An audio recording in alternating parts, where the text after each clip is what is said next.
நகர்மன்ற உறுப்பினர் நான் இங்கே உட்காரலாம் எனக்கு வெளியே போக சொல்லி யாருக்கும் இல்லை அதிகாரமும் கிடையாது. இல்லைனா நீங்கள் வழக்கு போடுங்க நான் வழக்கு செஞ்சுக்கலாம்.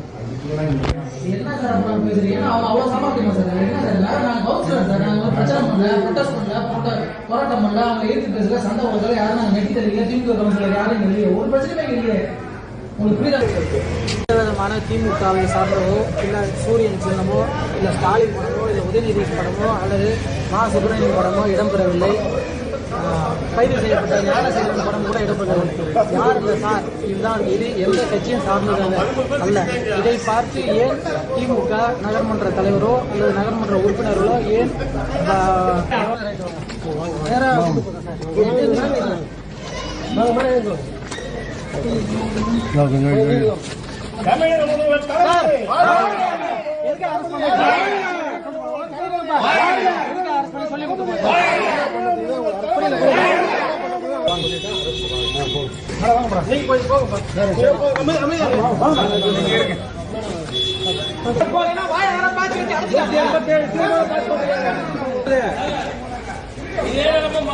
மாறு